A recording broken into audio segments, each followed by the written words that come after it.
नमस्कार, तारा न्यूजमध्ये मी सुरेखा तुमचं मनापासून स्वागत करते। तारा न्यूजच्या माध्यमातून अनेक विषय मी सतत तुमच्या समोर घेऊन आले, पण आज मी एक वेगळा विषय तुमच्या समोर घेऊन आले। तारा न्यूज प्रस्तुत गुरुपौर्णिमा स्पेशल या विशेष कार्यक्रमामध्ये तुमचं सर्वांचं मनापासून स्वागत आहे। आपण बघतोय की गुरुचं स्थान हे सर्वांच्याच मनात अगदी उच्च स्तराला किंवा सर्वोत्कृष्ट आहे।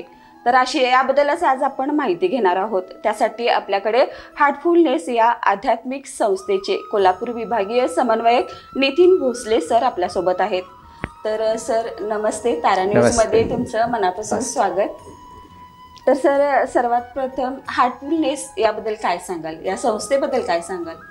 ओके, हार्टफुलनेस ही संस्था जवळपास 100हून अधिक वर्ष जुनी असून तिचा जगभरात साधारण 160हून अधिक देशांमध्ये विस्तार आहे। या संस्थेमध्ये ध्यानाबद्दलचा सामान्य लोकांमध्ये आम्ही अवेअरनेस आणतो आहोत। ध्यानाबद्दलचे फायदे वैज्ञानिकदृष्ट्या आम्ही लोकांसमोर ठेवतो आहे आणि हे सगळं ठेवण्यासाठी आम्ही कुठलाही शुल्क, पैसे, व्यवहार, कोर्स किंवा आशीर्वाद, दर्शन, चमत्कारासारख्या काही ऑड गोष्टी आम्ही याच्यामध्ये बिलकुल करत नाही। तर ही संस्थेचं कोल्हापूरमध्येही केंद्र आहे, किंबहुना भारतातल्या सर्व शहरांमध्ये आणि इतर अनेक देशांमध्ये याचा विस्तार झालेला आहे। अच्छा, तर सर तुम्ही किती वर्ष झाले इथं कार्यरत आहात आणि कशा पद्धतीने तुम्ही इथे काम करता? मी या संस्थेमध्ये साधारण 2005 पासून आज ध्यान शिकण्याचं सुरू केलं आणि 2009 पासून मी ध्यान शिकवण्याचा ॲज अ मेडिटेशन ट्रेनर म्हणून झालो आणि आता काही वर्षांपूर्वी मी या इकडच्या विभागाचा विभागीय समन्वयक म्हणून काम पाहतो। तर सर तुमच्या शब्दात सांगायचं तर गुरु म्हणजे नेमकं काय सांगाल? आपण गुरु या शब्दाचा जर विग्रह केला तर आपल्याला कळेल गु आणि रू असे दोन शब्द आहेत। गुचा अर्थ आहे अंधार आणि रूचा अर्थ आहे प्रकाश। तर गुरुला आपल्या ट्रेडिशनमध्ये असं म्हटलं आहे की जो अंधाराकडून प्रकाशाकडे घेऊन जातो त्याला गुरु असं म्हटलं। पण विवेकानंदांनी खूप याच्यामध्ये एक गोष्ट ॲड केली, ते म्हणतात अंधार नावाची गोष्टच नसते। जसं की उदाहरणार्थ सूर्याकडे पृथ्वीची पाठ आली तर तिकडे अंधार आलेला असतो। याचा अर्थ प्रकाश नसतो, हे अंधार नसतो, प्रकाशाचा जिथं अभाव आहे तिथं अंधार आहे असं वाटतं। तर गुरु याचा अर्थ ज्याच्या असण्याने, जसं सूर्याच्या असण्याने प्रकाशमय होतं तसं गुरुच्या असण्याने एखाद्याच्या अंतरंगातला अंधकार, गैरसमज, उरली परंपरा किंवा एकूण अज्ञानचा अंधार घालवणं हे त्याच्या फक्त प्रेझेन्समध्ये होतं। असं ही गुरुची साधारण शब्द आणि त्याचा अर्थ आहे। तर सर बऱ्याच वेळा स्कूलमध्ये, कॉलेजेसमध्ये सांगितलं जातं की गुरुर ब्रह्मा, गुरुर विष्णू, गुरुर देवा महेश्वरा, गुरुर साक्षात परब्रह्म, तस्मै श्री गुरु नमः, हे आपण सर्वजण म्हणतच असतो। पण याचा नेमका अर्थ, विस्तारित असा अर्थ कुणालाच माहिती नाही। तर सर काय सांगाल या ह्याच्याबद्दल? ॲक्च्युली गुरु हा एक, त्यांना असं म्हणायचं आहे की शास्त्राला गुरु हे एक असं पॅकेज आहे की ज्याच्यामध्ये गुरु हा ब्रह्माचं, विष्णूचं आणि महेश तिघांचं एकत्रित काम करतो। कसं, तर उदाहरणार्थ आपल्याला सांगितलं की ब्रह्मा उत्पत्तीचं काम करतो, तर आमच्या हृदयामध्ये ईश्वराप्रतीचा विचाराचं बीज, ईश्वराबद्दलच्या आकर्षण कल तयार होणारं बीज प्रथम रोवतो, म्हणजे उत्पत्ती करतात। म्हणून ब्रह्मा असा गुरु आहे। विष्णू जे पालनाचं तत्व आहे की गुरु त्याच्या स्वतःच्या आध्यात्मिक जी कमाई आहे त्याचं संप्रेषण देऊन या विचाराचं ते पालन पोषण करतात त्याच्या अंतरंगामध्ये। आणि आमच्या अंतरंगातच असणाऱ्या काही असे विचार, धारणा, अज्ञान किंवा वाईट गोष्टी यांचा संहार करणे म्हणजे काढून टाकण्याचं सुद्धा गुरु काम करतो। तर एकाच वेळी गुरुकडे या 3 भूमिका असतात की ज्याच्यामध्ये संहारात्मक काही चुकीच्या गोष्टी काढून टाकणे, उत्तम विचार किंवा तो कल किंवा धारणाचं पालन करणं आणि त्याचं बीज रूपात ठेवणं, हे उत्पत्तीच्या रूपामध्ये। म्हणून गुरु हा श्रेष्ठ असं मानलेला आहे आपल्या शास्त्रामध्ये। काही शास्त्रामध्ये असंही म्हटलं आहे, गुरु आदीनं सकल देव, गुरु आदीनं पितर मानव। अशा अर्थानं गुरु ही संकल्पना फार व्यापक आहे. त्याची सेवा जर सर्वोत्तम गुरु असेल तर या तिन्ही सेवा एकत्र केल्यानंतर परिवर्तन किती सहज होईल याचा अंदाज येईल आपल्याला. तर सर, आपण गुरुपौर्णिमेनिमित्त बोलतोय, तर गुरुपौर्णिमा नेमकं काय आणि गुरु म्हणजे नेमकं काय? अच्छा, गुरु पौर्णिमा हा याच्यामध्ये व्यास पौर्णिमा पण म्हटलेला आहे. तर याच्यामध्ये दोन भूमिका अशा आहेत की जिथं शिष्यासाठी हा एक उत्सवापेक्षा कमी नाही, की हा शिष्याला आपल्या गुरूंच्या प्रती कृतज्ञता व्यक्त करण्याचा दिवस मानायचा. आणि गुरुच्या बाजूने जर विचार केला तर गुरु या पौर्णिमेच्या महत्त्वाने, या दिवसाचं महात्म्य समजून साधकाला तो भरभरून आध्यात्मिक ऊर्जा किंवा शिदोरी देतो. हे या दोघांचं एकत्रित येणं आणि हा गुरुपौर्णिमेचा उत्सव करणं, अशी परंपरा फार आपल्या याच्यामध्ये जुन्या काळापासून चालत आलेली आहे. सर, तुम्हाला काय वाटते की गुरु करणे किंवा गुरु असणे किंवा गुरुची आवश्यकता काय आहे? ॲक्च्युली गुरुची आवश्यकता याच्यावर तुम्ही जर भारतीय आध्यात्मिक इतिहास म्हणू आपण, कारण तो खूप पाठीमागे आपण जातो म्हणून, अगदी रामाला वशिष्ठ नावाचे गुरु होते, कृष्णाला सांदीपणी नावाचे गुरु होते. आपल्या शास्त्रामध्ये म्हटलं आहे किंवा गुरुचरित्रासारख्या याच्यामध्ये उदाहरणं पाहिलात, श्री दत्तगुरूंना तरी जवळपास 23-24 गुरु होते. मग जसं ज्ञानेश्वर एका ठिकाणी म्हणतात, तरलो तरलो अथ्था उद्धरलो गुरुकृपे. कबीर एका ठिकाणी म्हणतात, गुरुबिन कछु नाही पाय. म्हणजे जिथं ज्ञानेश्वर म्हणतात मी तरलो आहे तर गुरुमुळे, गुरुनीच माझा उद्धार केला, मी त्याच्यामुळे तरलो आहे. तर कबीर साहेब तर त्याच्या पुढे जाऊन म्हणतात, ते म्हणतात की गुरुबिन कछु नाही पाय, काही नाही प्राप्त होणार आपल्याला. कारण एकूण आध्यात्मिक जग, ईश्वरीय सत्ता ही अतिसूक्ष्म जग आहे. या अतिसूक्ष्म जगातला आपला जो प्रवास आहे, समज आहे, ती बऱ्याच वेळा चुकीची धारणा घेऊन अनेक वेळा फायदा व्हायच्याऐवजी आपण थांबले जाण्याची शक्यता आहे किंवा आपण जणू आपलं नुकसानही होण्याची शक्यता आहे. त्यामुळे इवन जेव्हा मोठे मोठे अवतार आले, मोठमोठे महान संत होऊन गेले, तुम्ही पाहाल या सगळ्यांना हयात असणारे गुरु मार्गदर्शन करायला होते. त्यामुळं गुरुचं महात्म्य, गुरुचं असणं फार आवश्यक आहे. आता तुम्ही मगाशी म्हणतात की गुरु शोधणे वगैरे विषय, तर तत्वतः शास्त्र किंवा वेद असं म्हणतं की तुम्ही गुरु शोधू नाही शकत. एखादा व्यक्ती स्वतःसाठी एक चांगली पत्नी नाही शोधू शकत. बरोबर. तर मग गुरुला शोधणं म्हणजे शोधलं काय जातं, प्रथम जे हरवलं आहे ते. दुसरं शोधतो तो, उदाहरणार्थ ज्याला काय शोधायचे याची पूर्ण खात्री आहे. म्हणजे गुरु जर ईश्वर तुल्य असेल आणि तो जर एखाद्याला समजायचा असेल तर आपलं शास्त्र म्हणतं गुरुतुल्य व्हायला पाहिजे. मग जर गुरुतुल्य मी झालोच तर मला गुरुची आवश्यकता काय? त्यामुळे गुरु शोधणं कठीण आहे. गुरुसाठी शास्त्र म्हणतं की तुम्ही प्रार्थना करायला. तर गुरु तुमच्यासाठी जे काही आवश्यक क्षेत्रपालन आहे, ज्याला आपण सर्कमस्टन्सेस म्हणू, तो बनवतो किंवा तो आपल्या प्रती येईल. जर आपली खूप उत्कंठता, तळमळ असेल तर अध्यात्माबद्दल, परिवर्तनाबद्दल किंवा ईश्वराबद्दल, किंवा गुरु त्याच्यासाठी एक विशिष्ट वातावरण बनवेल आणि मग आम्ही त्याच्याकडे आकर्षले जाऊ किंवा काही तसं परिणामकारक सिच्युएशन बनवली जाईल. तर अशा अर्थानं गुरु शोधणं कठीण आहे. गुरुसाठी प्रार्थना करावी हे शक्य आहे. तर सर, आपण पाहतोय की या आधुनिक युगात म्हटलं तर गुरु शोधणं तसं फार अवघड आहे. कारण आता फसवेगिरी, भोंदूगिरी याच्या माध्यमातून अनेक अशा घटना घडून गेलेत. तर गुरु कसा शोधावा असं तुम्हाला वाटते की किंवा गुरुची लक्षणे काय आहेत? अच्छा, तत्वतः गुरु हा टेंगणा असू शकतो, उंच असू शकतो, व्यंग असलेला असू शकतो किंवा कमजोर शरीर यष्टी असलेलाही असू शकतो. याचा गुरुचा बाह्य अंगाशी, बाह्य शरीराशी संबंध आहे. दुसरं, त्याच्या पांडित्याशी पण गुरुतत्वाचा फारसा संबंध नाही. कारण एखादा खूप सारं वेद, उपनिषद, प्रश्न अभ्यास करून बोलेल म्हणून तो गुरु नाही होऊ शकत.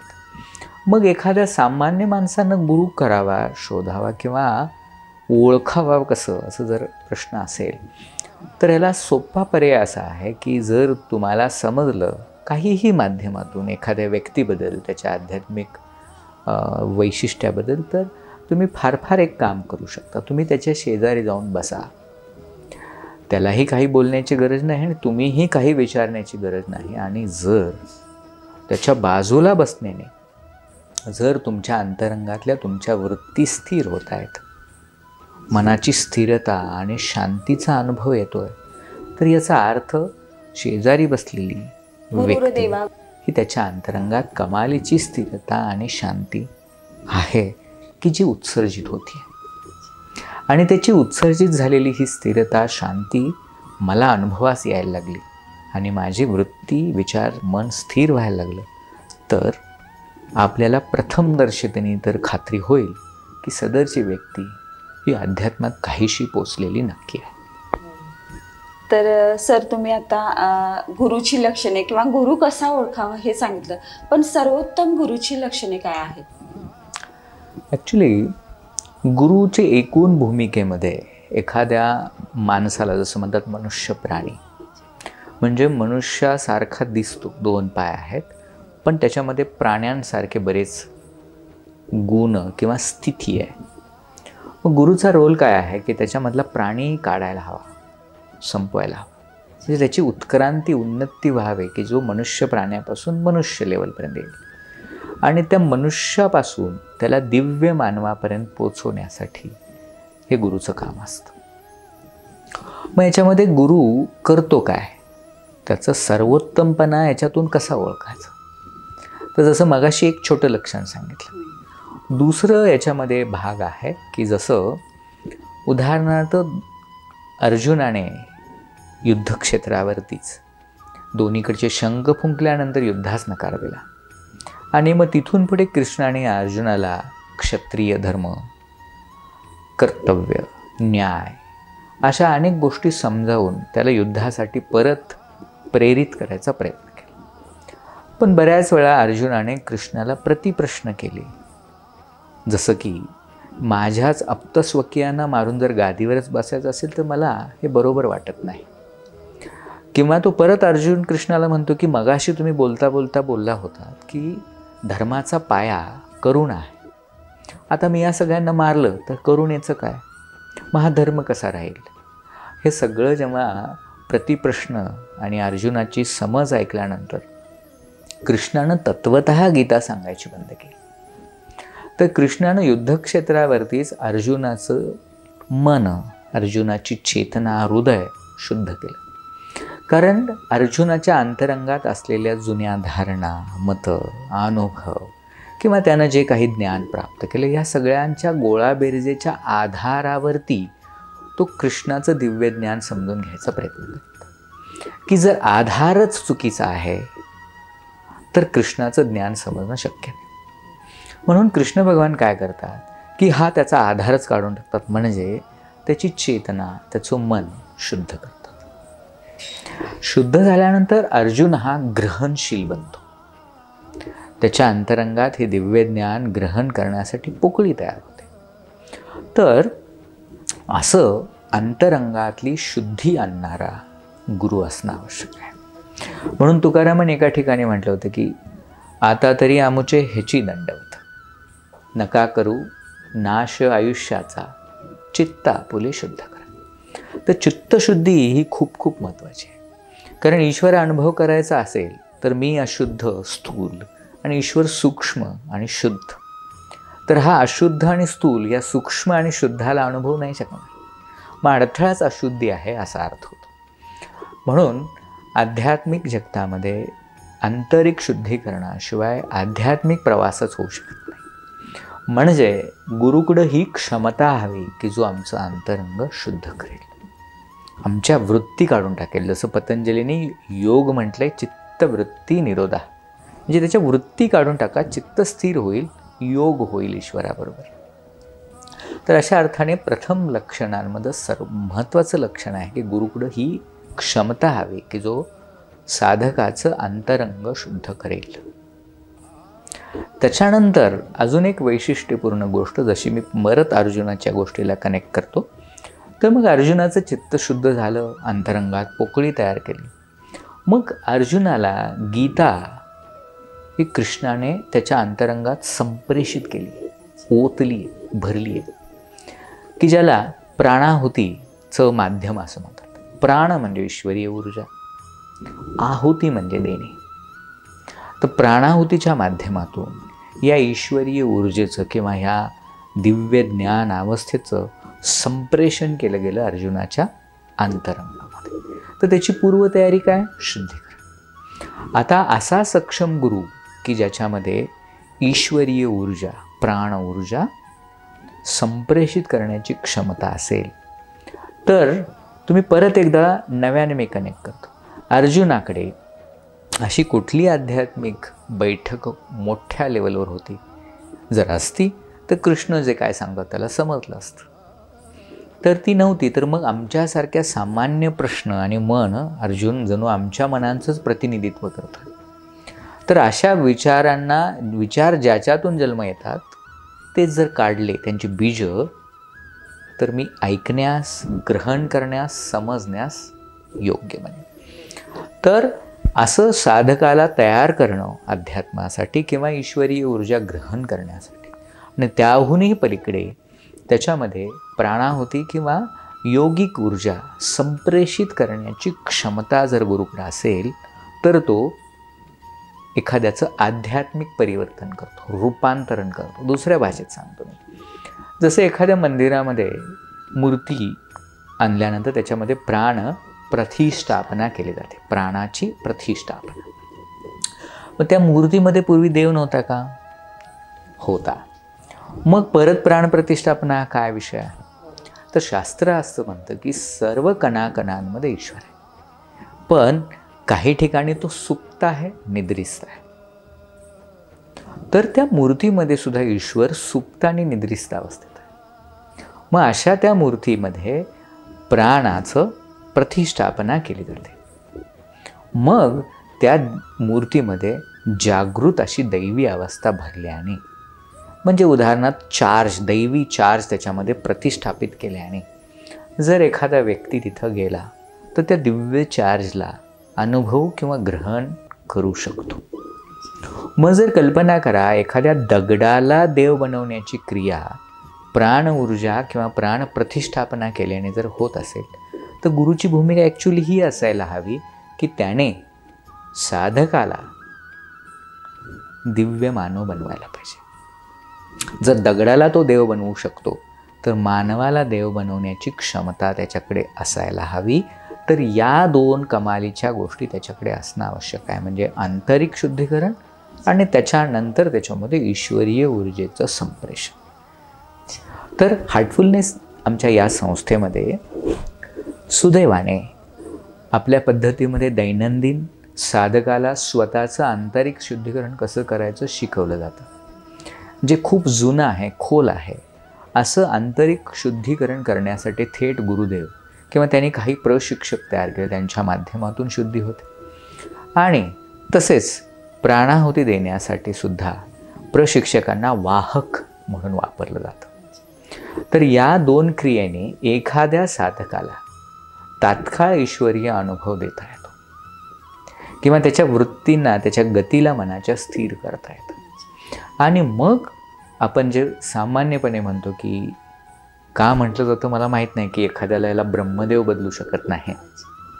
जर ब्रह्मदेव बदलूच शकत नाही तर मग कृष्ण अर्जुनाला बदलायचा का प्रयत्न करतो? मग ज्ञानेश्वरांचे गुरु ज्ञानेश्वरांना गुरु म्हणून आहेत तर परिवर्तनासाठी आहेत ना. तर परिवर्तनाला जो स्कोप आहे, तर त्या स्कोप म्हणजे शुद्धीकरण आणि ईश्वरी ऊर्जेचं संप्रेषण. जर साधकानं हे शुद्धीकरण आणि हे संप्रेषण प्राप्त केलं, तर त्याचं काय काम राहतं? मग त्याचं काम त्याला प्राप्त झालेली ईश्वरी ऊर्जेचं पचवण्याचं काम फक्त शिल्लक राहतं. अदरवाईज ट्रेडिशनल काही पद्धतींमध्ये एखाद्याला एक आध्यात्मिक साधन दिलं जायचं आणि सांगितलं जायचं की हे साधन उपयोगात आण आणि तू आध्यात्मिकता किंवा ईश्वरी ऊर्जा कमव. तर हे खूप कष्टाचं काम आहे.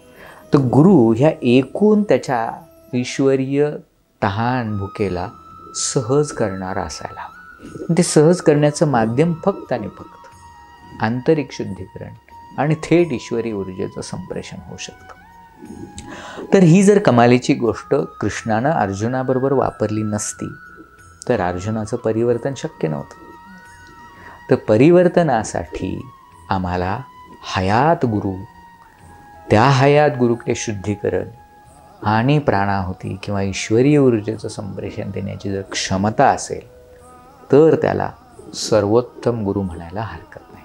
अरे वा सर, तुम्ही गुरुबद्दल अगदी खूप छान अशी माहिती सांगितलीत. तर आता आपण बघतो की बरेच जण आई वडील, शिक्षक किंवा येणारी परिस्थिती यालाच गुरु मानतात. तर हे कितपत योग्य आहे? ॲक्च्युली आध्यात्मिकता आणि भौतिकता हे माणसाचं जणू दोन अंग आहेत. जसं एका पक्षाचे दोन पंख आहेत, तसं एक पंख आपलं जर आध्यात्मिकता आहेत आणि दुसरं पंख जर भौतिक आहे. तर भौतिक जगात आणि भौतिक प्रावीण्य किंवा भौतिक जगातला खोल अनुभव जर एका शिक्षकाकडे आईकडे असेल आणि त्यांच्या अनुभवांचा उपयोग त्याच्या मुलाला किंवा विद्यार्थ्याला होत असेल तर ही काही अंशी मदतीची, फायद्याची गोष्ट आहे. पण जेव्हा आध्यात्मिक जगाचा किंवा त्या स्तराचा संबंध येतो तेव्हा त्या शिक्षकाने आध्यात्मिकरित्या भरारी घेतलेली असणं आवश्यक आहे. नाही तर मला आध्यात्मिक जगतात त्याची मदत नाही होणार, भौतिक जगासाठी होईल. आणि भौतिक जग हे आमच्या भौतिक अस्तित्व टिकवण्यासाठी, पण मुळी मानवी जन्माचा उद्देशच दिव्य लेवलपर्यंत उत्क्रांती, उन्नती करत राहणे आहे. आणि त्यासाठी जगणं आवश्यक आहे आणि जगण्यासाठी काही लागणाऱ्या भौतिक गोष्टी आहेत, ज्यामध्ये आपल्याला काही श्रेष्ठ, ज्येष्ठ शिक्षक हे लोक मदत करत असतात किंवा याच्यातली काही लोक ईश्वराकडे आम्हाला पुश करण्यापर्यंत, कल देण्यापर्यंत पण मदत करू शकतात. त्यामुळे यांना गुरु म्हणणं म्हणजे ज्या मगापासून आपण गुरु या विषयाशी बोलतोय त्यांना गुरु म्हणणं थोडं घाईचं होईल किंवा थोडंसं अपूर्ण आहे असं मला वाटतं. तर एकंदरीतच तुम्ही गुरुपौर्णिमेनिमित्त गुरु कसा ओळखावा किंवा गुरुची लक्षणं किंवा गुरुबद्दल खूप छान अशी माहिती सांगितली सर. तर आता आपण बघतो की आताच्या युगात किंवा या आधुनिक युगात विद्यार्थी, शिक्षक याच्यामध्ये होणारे वाद, पेपरला आपण अशा बऱ्याच घटना वाचतो किंवा जे मारहाण वगैरे केली जाते किंवा शिक्षक विद्यार्थ्यांशी बोलताना सुद्धा थोडा दबकून बोलत असतो. तर या सगळ्या घटना लक्षात घेतल्या तर तुम्हाला यावर काय बोलावं असं वाटतं किंवा काय सांगावं असं वाटते सर? ॲक्च्युली कसं आहे की एकूण प्रेम हा विषयाचाच अभाव आहे आणि ईश्वरीय अनुभवाशिवाय, ईश्वराशिवाय अंतरंगामध्ये प्रेम उत्पन्न होणं कठीण आहे. तर जिथं प्रेमाचा अभाव होतो, भक्तीचा अभाव होतो, तिथं या प्रकारच्या गोष्टी होणं स्वाभाविक आहे. दुसरं, या जगामध्ये तुम्ही आज पहा की जीवन केंद्रित मार्गदर्शन किंवा शिक्षण नाही आहे. उपजीविका केंद्रित ज्ञान, शिक्षण, मार्गदर्शन आहे. मग उत्तम जगणे, जीवनाचा उद्देश, प्रेम, तत्व, मूल्य हे आमच्या शिक्षण पद्धतीमध्ये, कुटुंब व्यवस्थेमध्ये, समाज पद्धतीमध्ये किंवा एकूणच एंटरटेनमेंट, मीडिया या सर्वांची याच्यामध्ये कमी होत असलेली भूमिका. आणि आदर्श म्हणून आमच्या आजूबाजूला कुटुंबात तसं कोण नाही दिसलं, शाळेत कोण नाही दिसलं, तर मुलांनी सुद्धा कोणाला फॉलो करायचं. तर एकूण हा अध्यात्माचा अभाव किंवा अध्यात्माच्या अभावानेच प्रेमाचा अभाव आहे. तर एकूण प्रेम हा अभाव झाला तर या सर्व समस्या होणार.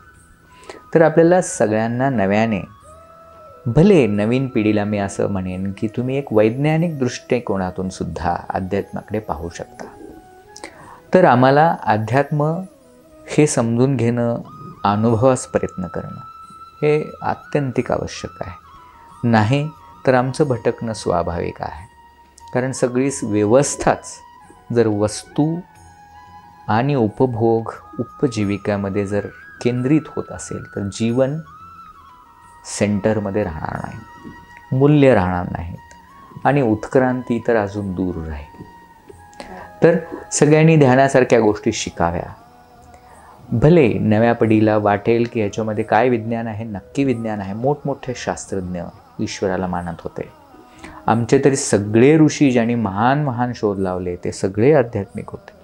अगदी आज उदाहरणार्थ एकादशीपासून ते शून्यापासून ते अगदी खगोलशास्त्रापर्यंत सर्व.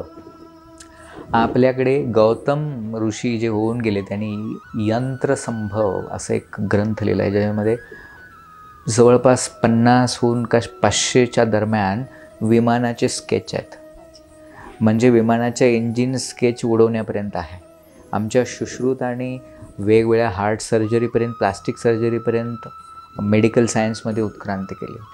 हे सगळे ईश्वर मानणारे, अध्यात्म करणारे होते. तर ते खऱ्या अर्थाने हे शास्त्रज्ञ होते. तर आपल्याला सामान्यपणे आत्ताच्या काळामध्ये शास्त्रज्ञांकडे जो कल आहे तो आध्यात्मिकरित्या जर घेतला तर आम्हाला जो एकूण समज आहे, चेतनेचा एकूण विस्तार आहे, ते आध्यात्मिक क्रियेने खूप सोपा होऊ शकतो. कारण जसं तुकारामांनीच म्हटले, मन करा रे प्रसन्न सर्व सिद्धीचे कारण. तर आम्ही ज्या ज्या सिद्धी अनुभव म्हणतो तर हे मन प्रसन्न नाही. जसं तुम्ही म्हटलात की वाढता अत्याचार किंवा भ्रष्टाचार वगैरे ह्या सगळ्या गोष्टींचा काय आहे अर्थ? एकमेव आध्यात्मिक अभाव आहे. तर सगळ्यांनी या गोष्टीला इतर कुठेही प्रलोभनांना न फसता जर एखाद्या ठिकाणी वैज्ञानिक अध्यात्म जर शिकवलं, समजवलं, पटवलं जर जात असेल तर ते आवर्जून प्रॅक्टिस करावं, की ज्याच्याशिवाय तरुणोपाय नाही. तर सर, गुरुपौर्णिमेनिमित्त तुम्ही कोल्हापूरकरांना काय संदेश द्याल?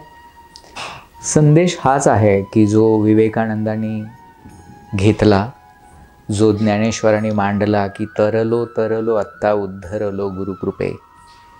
तर ईश्वरीय अनुभव, सन्मार्ग, उत्क्रांती, उन्नती, दिव्य मानव होणं यासाठी लागणारं जे जे काही आवश्यक गोष्टी आहेत की ते फक्त एका सक्षम गुरुकडूनच मिळू शकतात.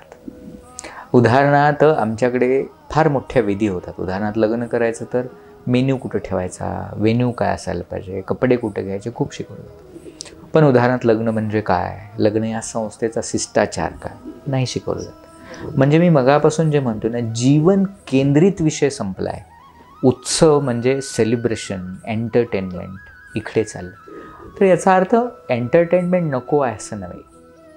माझं म्हणणं आहे की जीवनाला समजून, परंपरा संस्कृतीला समजून, एक जीवनाला समजून जर आम्ही हे जीवन आनंदी बनवू शकलो तर अजून काय हवं आहे. तर आनंदी जीवनासाठी प्रथम मान्य करूया की माझं एक आध्यात्मिक आणि भौतिक ह्या दोन्हींचं मिलन होऊन माझं हे अस्तित्व आहे. जर एखाद्याला म्हटलं की माझा आत्मा काढतो आणि मी जगतो, नाही जगता येणार. किंवा एखादा म्हटलं माझं हे भौतिक अस्तित्व काढतो आणि मला इथं काहीतरी करू द्या, नाही करता येणार. म्हणजे हे माझं भौतिक अस्तित्व आणि तसंच माझं आध्यात्मिक, ज्याला आत्मिक अस्तित्व, याचं एकत्रित आल्याने जीवन बनते.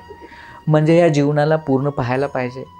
नुसतं भौतिक पाहिलात तर भौतिक जगामध्ये आम्ही उन्नत होऊ, पण जीवन समजण्यात, जीवन हाताळण्यामध्ये आम्हाला ज्ञान नसेल. म्हणूनच आज मानसिक रोगांचा परिणाम, किंवा जसं वर्ल्ड हेल्थ ऑर्गनायझेशन म्हणतं 80% जास्त रोगांचा संबंध मानसिकतेतून तयार होतो. मग हा वाढता मानसिक रोग, वाढती भांडणं किंवा नात्यांमधले तणाव किंवा विद्यार्थ्यांसाठी एकाग्रतेचा अभाव, या सगळ्या गोष्टी कशा परत आणायच्या त्याबद्दल मार्गदर्शन होत नाही. जसं उदाहरणार्थ शिक्षक म्हणतो की तुम्ही मुलाला एकाग्र हो, आणि त्यानं जर प्रश्न केला की कसं, तर त्या शिक्षकाला सांगता यायला. तर आम्हाला एक सहज आनंदी जीवन जगायचं असेल तर जीवन समजण्यास दुसरा ऑप्शन नाही. मग त्याला जीवन केंद्रित म्हणजेच अध्यात्म केंद्रित होणं आवश्यक. तर माझी सगळ्यांना विनंती आहे की अध्यात्माकडे नव्या दृष्टिकोनाने पहा आणि आपल्या जीवनाला उत्तम हाताळण्यासाठी जीवन समजून घ्या चा मार्ग अध्यात्म आहे. तर माझी सगळ्यांना विनंती आहे की तुम्हाला पठेल, पण शक्यतो आपलं नाणं खणखणीत वाजवून घ्यावं. जर गुरु करणारच असाल तर त्याची परीक्षा घ्यायला हरकत नाही, तो तुमचा हक्क आहे. परीक्षा घेतल्यानंतर, भरपूर परीक्षा घेतल्यानंतर त्याला समर्पित होऊन आध्यात्मिक प्रवास तुमचा व्हावा आणि तुम्ही उन्नत ईश्वरीय दिव्य मानव होईपर्यंत मोठे व्हावे, अशा आमच्या प्रार्थना आणि शुभेच्छा. तर सरांनी आज गुरुपौर्णिमेनिमित्त गुरु कसा असावा किंवा गुरु कसा ओळखावा, गुरूंची लक्षणे काय आणि आपण जीवन आनंदी कसं जगावं याबद्दल खूप अशी छान माहिती दिली आणि आजच्या पिढीलाही खूप असा छानसा संदेश सरांनी दिला आहे. तर सर थँक्यू, तुम्ही आज तारा न्यूजला भेट दिल्याबद्दल धन्यवाद. थँक्यू.